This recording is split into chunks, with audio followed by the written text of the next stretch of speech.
The Ohuhu stakeholders gave High Chief Ikechi Emenike, the Abia APC gubernatorial candidate, and his running mate, Reverend Barrister GLORIA AKARA, a grand reception. Onyozi apụtala, Ikechi Emenike. Onyozi apụtala, Onyozi apụtala, Ikechi Emenike. Onyozi apụtala na Abia steeti yo, onye anyị na-eche abịala o.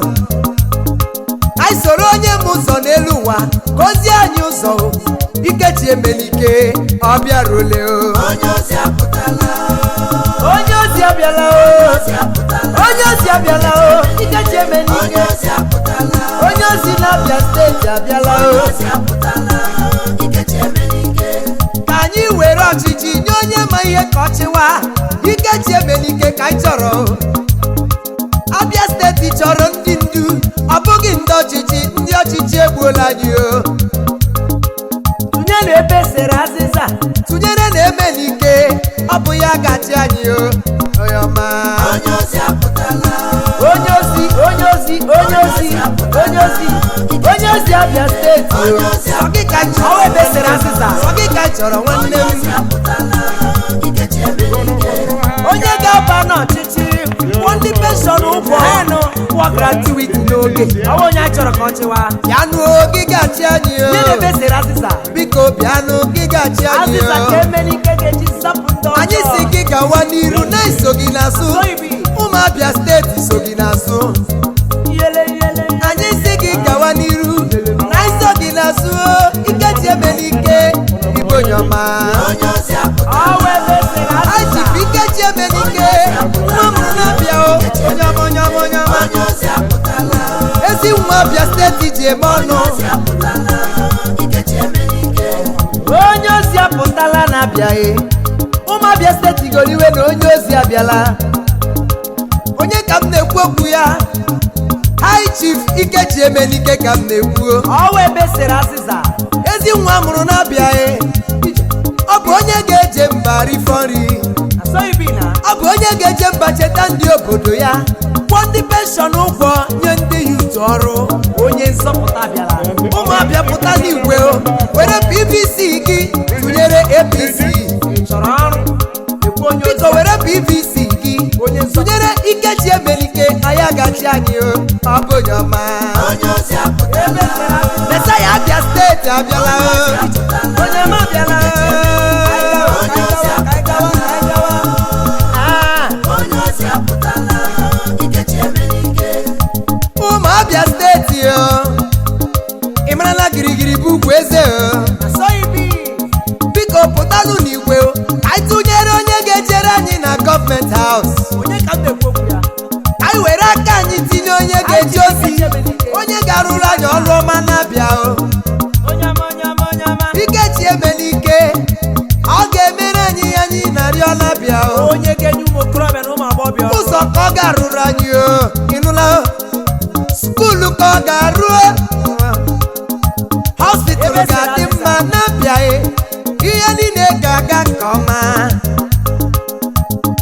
Biko were PVC gị gawa tụnye ebe sere azịza o. Tụnyere Ikechi Emenike.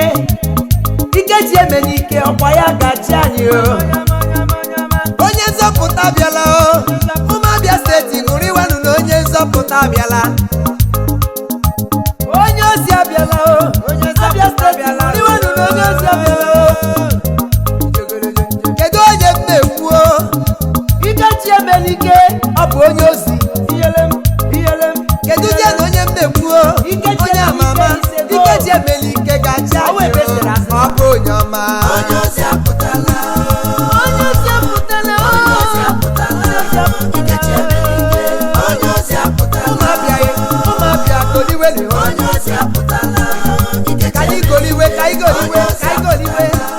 Onyozi apụtala o. Onyozi apụtala, Ikechi Emenike. Tụnyerenụ ya o. Tụnyerenụ ya o. Ikechi Emenike.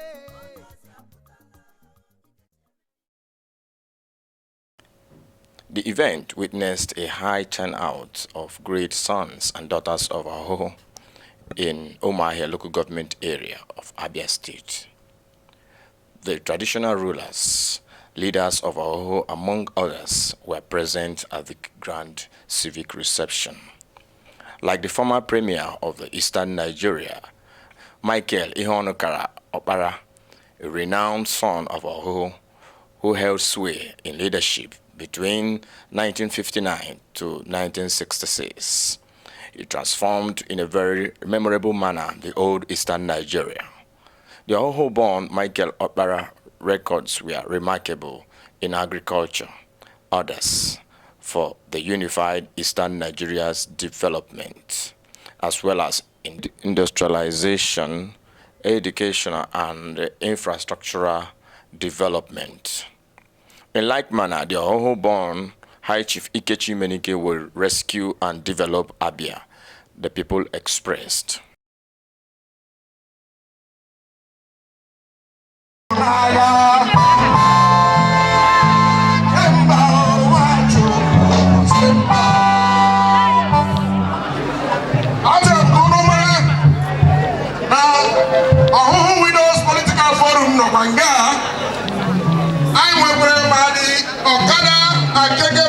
Association no, I'm not here at Chim. Then I went no can do and no can go. Then I went in Abia for that alliance so you get the hand of my girl.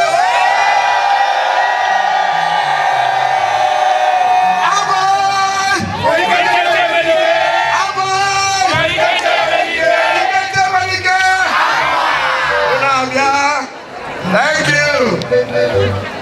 Yeah, we're very prepared. I don't know what you mean by being prepared, but we're on the ground and we are reaching out to everybody. It's like a crusade. We are reaching out to make people understand why we must show interest in what is going on in Abia. And we are demonstrating that by now being in Abia. You now see a number of people who ordinarily, by their calling or professions, don't come anywhere near politics, that are now in the forefront, like myself. I've never been bothered or involved in the goings-on in the political arena. But coming from Abia and seeing what is going on here, and being exposed, privileged to see what other intellectuals elsewhere in Lagos are using governance to do, and you get in here and things are the way they are. A number of us have come to be part of that team that will say, no, enough is enough. So we're reaching out, we're preaching the gospel, we are not fighting with anybody or calling names or whatever, just talk on the issues. And that's why most of the places where we go to, my first question is there anybody here that deep down satisfied with the way Abia had been run in the past 24 hours? It's a personal thing. Yeah. And the feelers you get all the time is a loud no. And so if the answer is no, you've got to do something. And so you carry it to the people. It's their responsibility to go and use their voter's card to be part of the process that will bring in the desired change. You can probably tell Abians that Ikechi Emenike will bring on the table in terms of image amendments and then bring in leadership. What do you think first and foremost? Leadership and integrity. You're going to develop Abia, you have to use Abia's money for the purpose of developing Abia. It will no more be for people to come and possibly make money. You have a team that will rather work to make a name than money. Money for what? So, but if you keep sharing the money and keep stealing it, what are you going to use to do development? First and foremost, that discipline to do what is required to be done to turn things around. And again, you'll be coming with ideas of what needs to be. You see, like I said, I'm not going to talk to anybody to insult anybody and go to gutters with anybody. Issue-based. Issue-based, I believe that you can also give what you don't have. And if a guy is used to sitting in his office and they're sharing money every month, life is good. He doesn't have time to think. You have to, if you are going to take this job, you lose weight. You have to lose weight. I lost weight in my first 1 month here as chairman. You have to lose weight. Think of what you need to do. it's not going to be business as usual. So you bring integrity, you provide leadership. And independence, let me tell you what's going on. If you're a student of history and you follow through what was happening in Anambra State, in neighboring state, until Ngige came, the money of the state was being shared amongst people, no impact. You need to stop the rot. The moment Anambra got it right by removing, by Ngige coming in, what did you see? The trajectory change that started, no matter how gradual, started going up. Exactly. You must break that. What happened in Enugu State? Until Chimaroke Naman, he may not be the best example, but until he broke the ring of Jim Wobodo that brought him back, Enugu didn't show up going that way. What's happening in Ebonyi? All the former governors in Ebonyi were against the emergence of UMUAHIA. But as God, who has the ultimate power, allowed him to come in, he had made nonsense of all of them by turning it. So you must break this evil chain in Abia. Otherwise, you continue to say, this one brought me, I'm loyal to him, I bring the other person, I keep going down. So if you are serving one master before, you serve two, you're now serving three, you have four. You need to break that. And that's why we term our mantra to be to rescue and develop Abia. You must rescue it first. Anything all the other people are doing is a continuation of what is, but no rescue. No rescue. And like your question, I believe, and I know, not just believe, that the person that has the capacity to do this job, having no baggages, is High Chief Ikechi Emenike. Who are the other people? There's no other person on the other line who directly or indirectly have not been part of the rot in Abia State. Some people were the financial advisors, helping them to do whatever with the monies that disappeared, helping them to take the loans our children will still be paying, and turning around and now to come to liberate Abia. From who? From their own hands. And I know I'm Abia State. Now, Hoka Esinachi Abia. Name Abia ya name BC. So with that, on woke by on we have ya me ya say me pube ya iwe. So I go Abia GLORIA. I go and chetara ye iwe. Iwe po ya me ya me kwani akadiba. So you bla no na Abia. Si na obi di uto na diwe ji na achi Abia. Na emepube iwe. Because ihe na eme na Abia hutube me anywhere. I've gone round. And I've been around too long. Hutube mu there.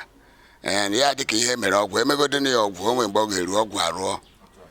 Me ogwu si onwe onye gekwu okwu. Onwe onye etimkpo onye kwuo ndị ji anyị n'ala ndị ọlụ ha na ụmụ ha ejide onye ahụ tie ya ma ọ gwa ya okwu ga-eme ọ ga-apụta ji ọzọ. But oge ahụ agwụla agafela. Ile anyị ihe na-eme na-abịa na onye ọbụla atetego n'ụra. Onye ọbụla etetego n'ụra na ka o wekwara ihe obodo anyị zuru ezu nwere. And ego ejikwanụ na-achị obodo a awụrụ ego famili ndị a ji anyị n'ala. Ọ wụ ego anyị ncha. Ego tax na ego egbutere na mmanụ na ihe ndị ọzọ ebe gọọmenti si enweta ego ka every month eke ndị ọzọ ego ekenye Abia ekenyezie ndị ọzọ kenye Abia. Ị ga ihe eji nke ndị ọzọ rụọ. Ị ga ahụ otu ihe eji nke ndị Abia rụọ. Onwe ofu ụzọ a na-aga aga. Enwere ahịa, enwere ụlọ ọrụ. Onwe ihe ọbụla enwere nke mmadụ ga-asị eke nji nke a ma ọ bụrụ ụlọ akwụkwọ ọ bụrụ n'ike ọ bụrụ ụlọ ọgwụ. Asị ka ekwu okwu kwuzie ekwuzie. Ọ dị sad. Onwe onye ihe na-eme na Abia na-emezi ihe na ahụ. Ịpụ asad si ya onye Abia. People eleghị nle na abụọ. Irrespective of party nọ na ya.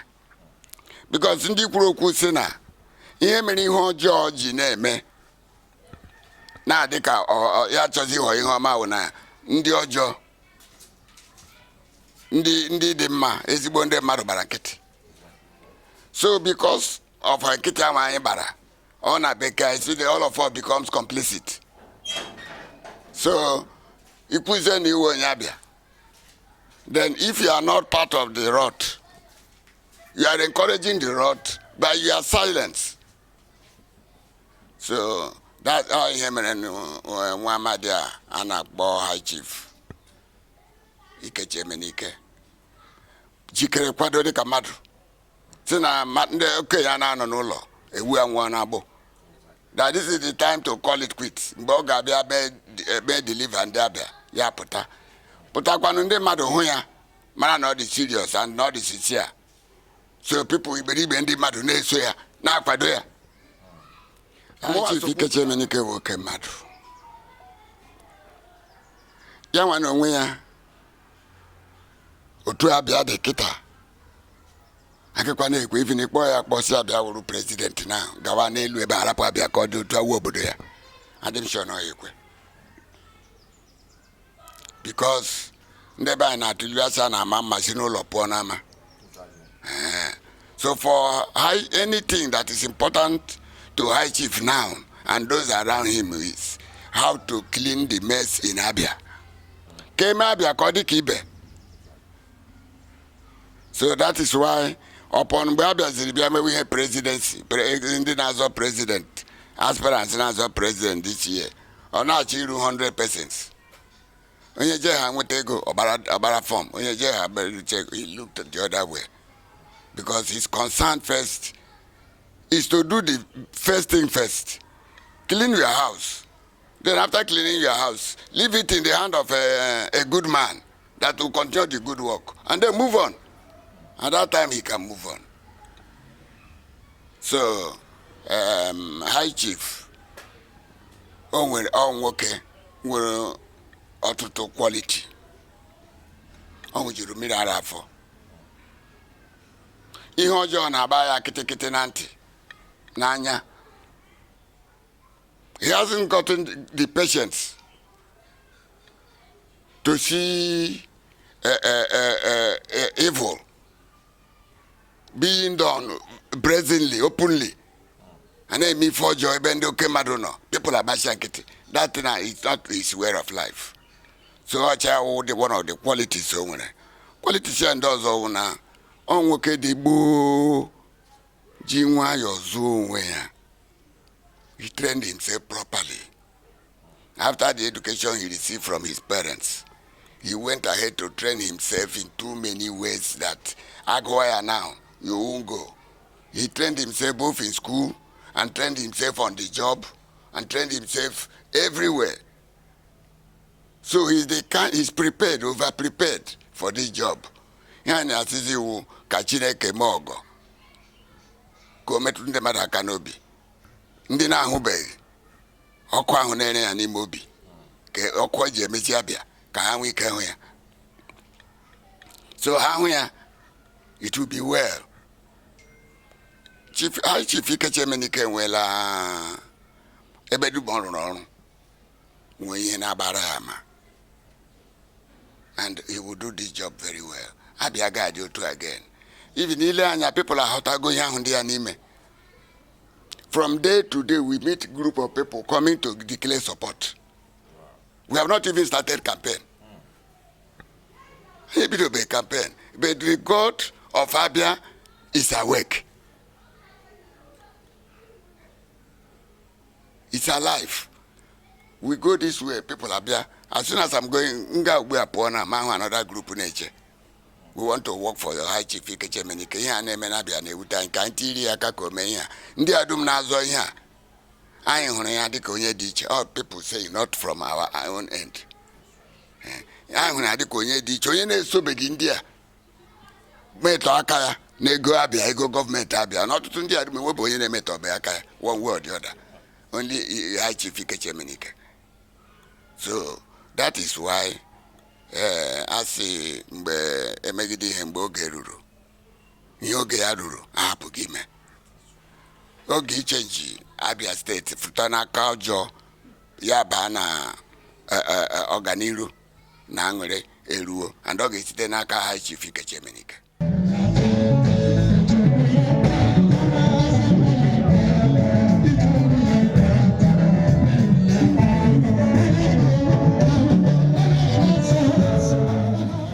Ahamowo, His Royal Highness Eze Bobby Aguacha,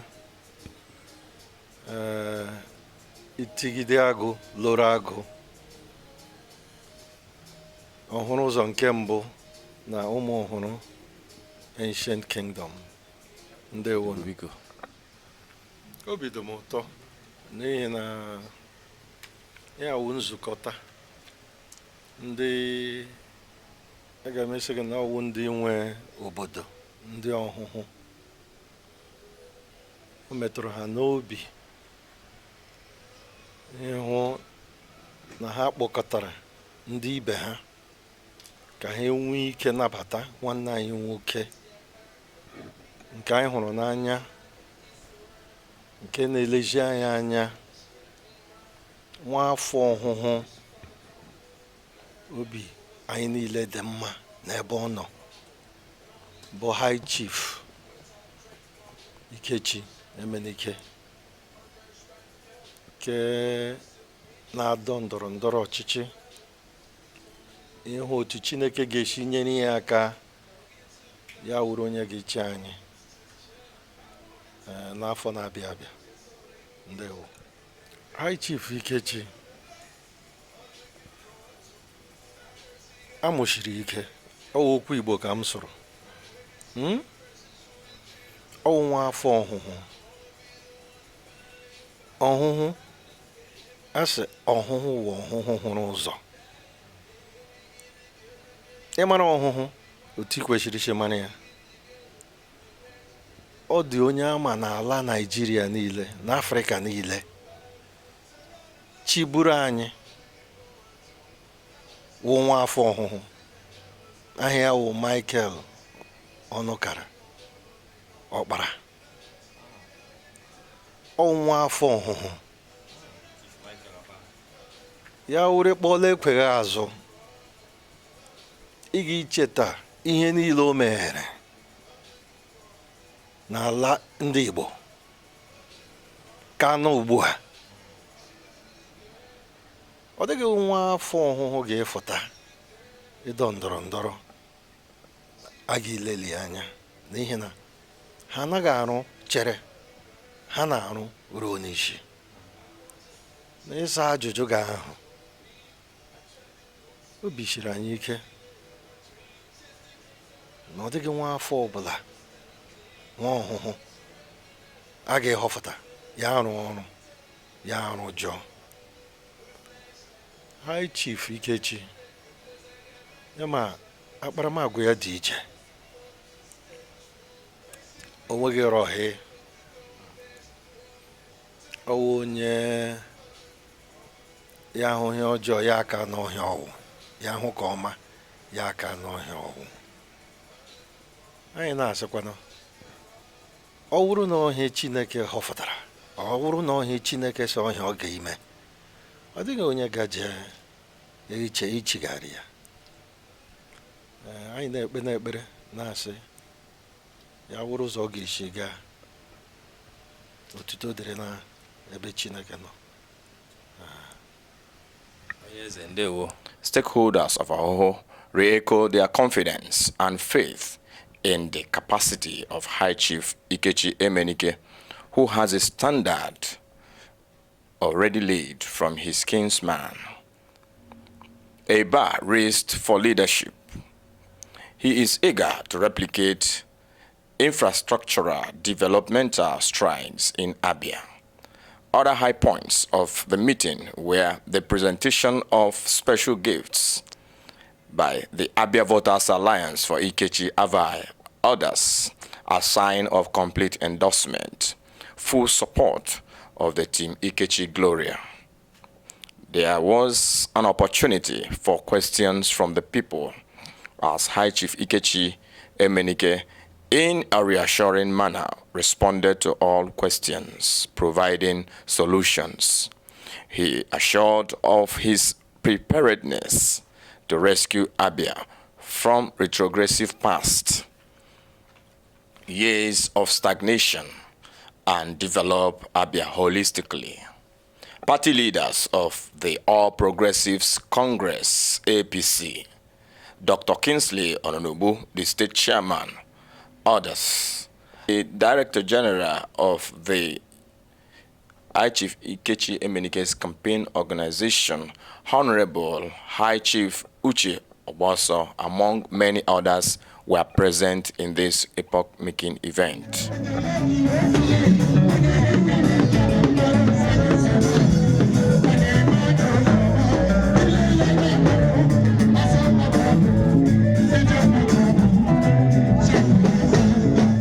Ohuhu mamanu, Abia State mamanu, mamanu, mamanu. APC,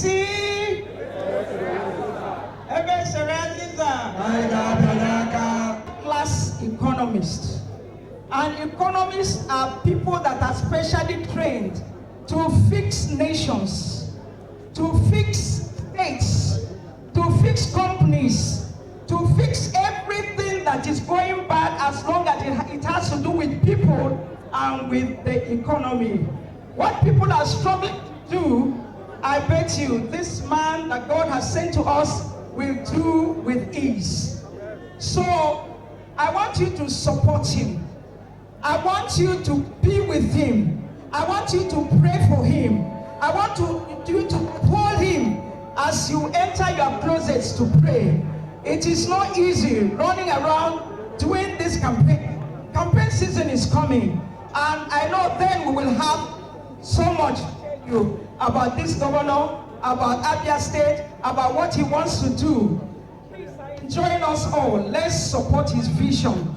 Men, women, youths, even children, rise up and support this honorable man God has given to us as blessed, even a high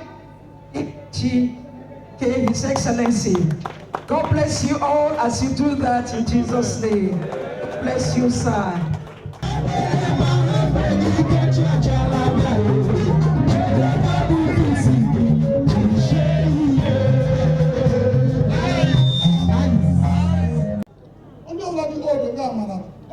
Some American states here where office now in Nigeria.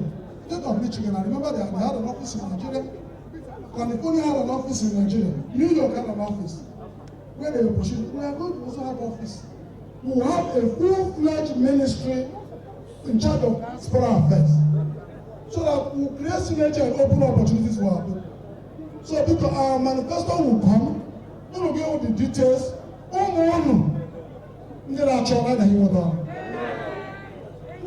The pension, that pension will be declared and paid as I went to. But because of our Aladdin, I'm going to also set a committee of pensioners, empower them, but again, the permanent, I think they rotate every 1 year. But permanent, how about another civil servant? So we are, because I'm quoting the experience of other people. So people who buy the water, and only most of our rivers are drying up. Oh, my father, the Kumba, they may ask you, I'm not speaking. Upon Nana, Mohu, and money will not have a more toilet. You come almost a toilet. But we are going to revive them. If you go to the extreme, the source, and pump primary, dredge here, all those rivers will come back to life. Without it, also get better. And United Nations have even declared that in the next 19 years, there will be huge water crisis all over the world. So because and I'm going to, and I won't government like I get started. I'm not under home, beyond the home. I will go to home. Let me take one. Let you make it. So, but the village and also the village. What I am sure is intact. But you know what I mean? In outside. You're not saying vote to the guy woman. You say put him side by side with the other candidates. Can any candidate among those people who has no link with the current government and the past government, maybe Mr. Abia? All of them were one or the other with those governments. I have no relationship with those governments. AKARA, the first them gave UMUAHIA governors, who gave Abia as a governor.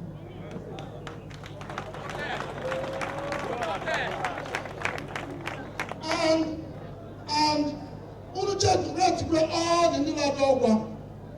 I am the only person who, with bare hands, set up a company for 40 years. I pay people salary. I don't receive salary. I have never been paid, but I pay people. So I know what it means to pay people. And I can tell you, the very first 7 people who have to pay my company, UMUAHIA grandmothers now, they are still working with me. So you don't sack anyhow. You must pay people. And there's no manager in my company who is not a landlord who lobby. So I don't know how not to start.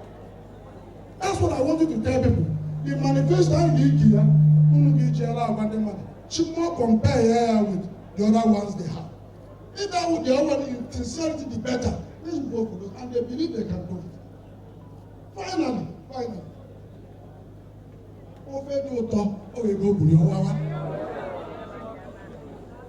Now, if what I go to an angel, go to an angel, yeah, when they budget the state government they use 1 year, he cannot develop Abia.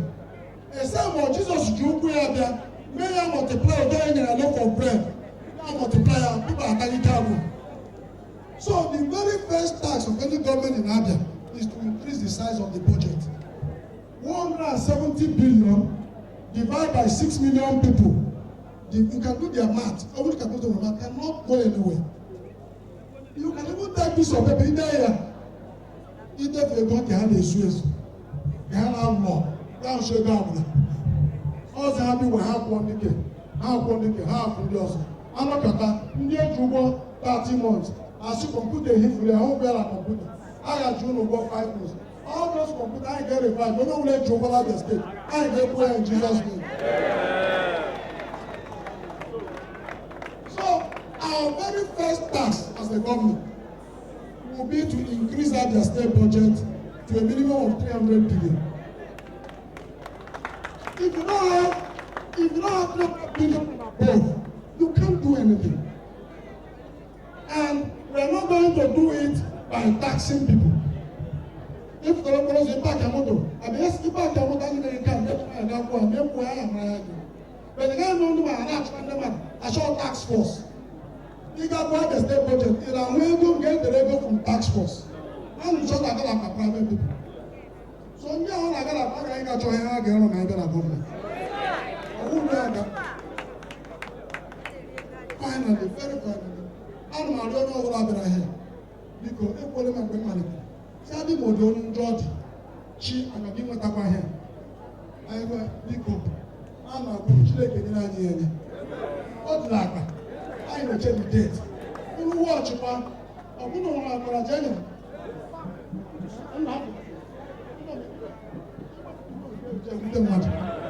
You're not going to jail.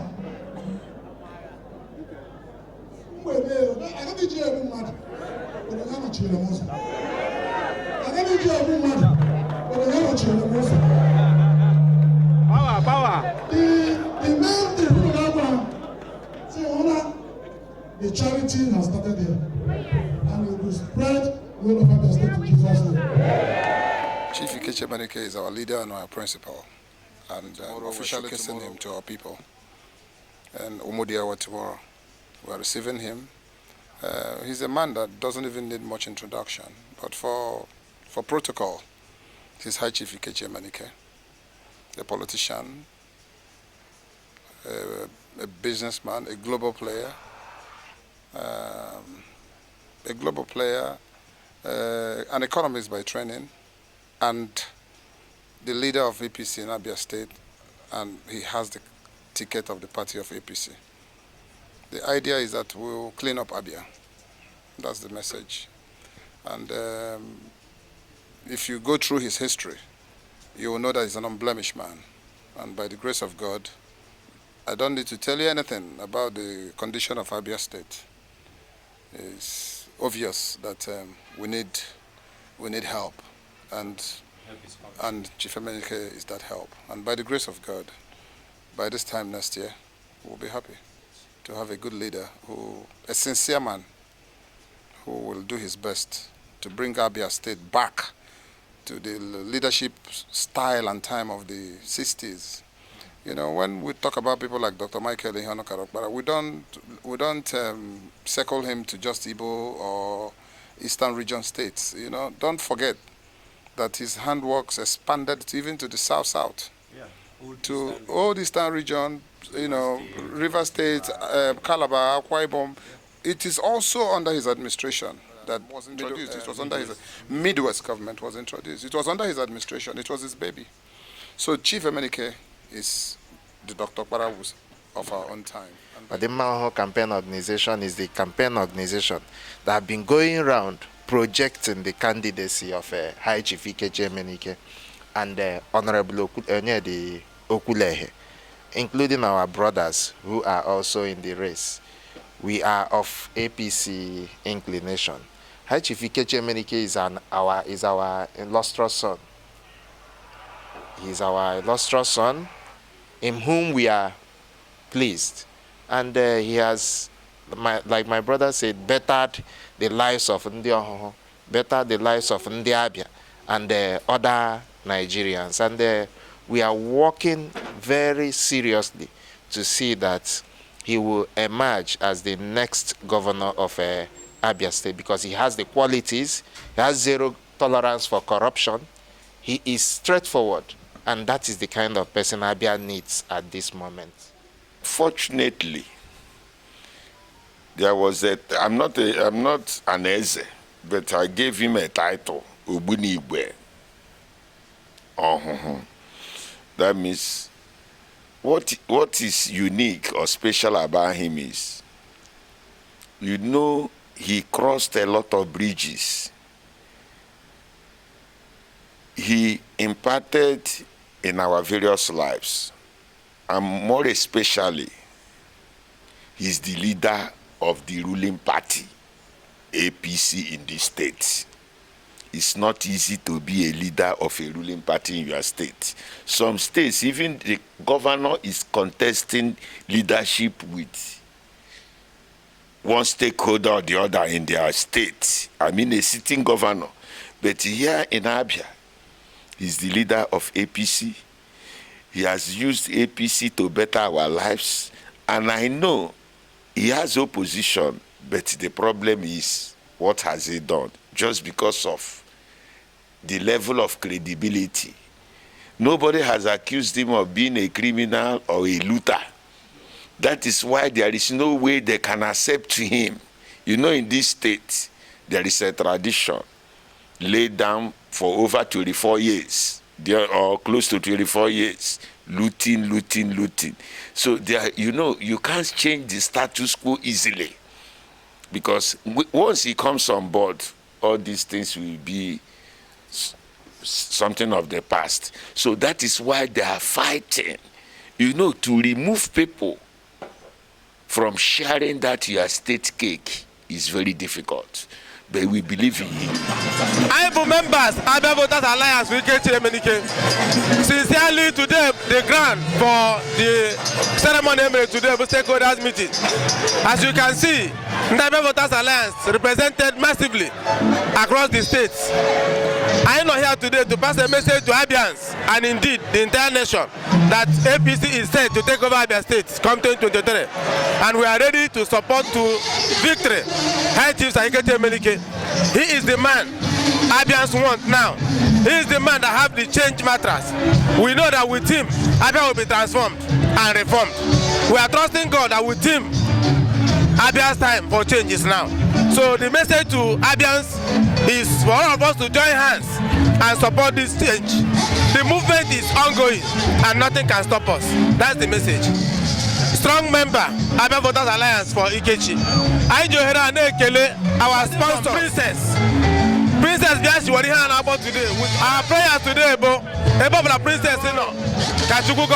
Yeah, and I won't let you go without expressing my profound gratitude to Nina for the wonderful job she's doing. You know, I mean, on the internet, on the media, or wherever, we really thank her. That's the team. That's the team you will bring together to come and use Abia money and work for the benefit of Abia, for the common people, not me and her. She's there in the US doing all of this. That is commitment. That is vision. That's wanting to change things, give back to society. That should be the driving force, not who will steal the money that is meant to be used to develop this place. So I thank you guys for coming.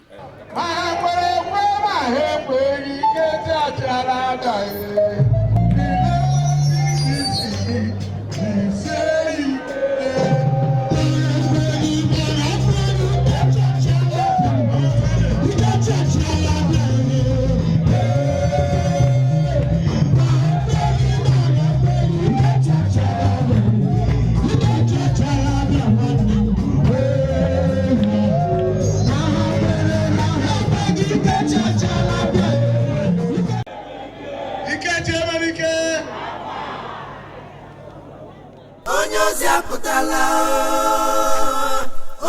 apụtala, Ikechi Emenike.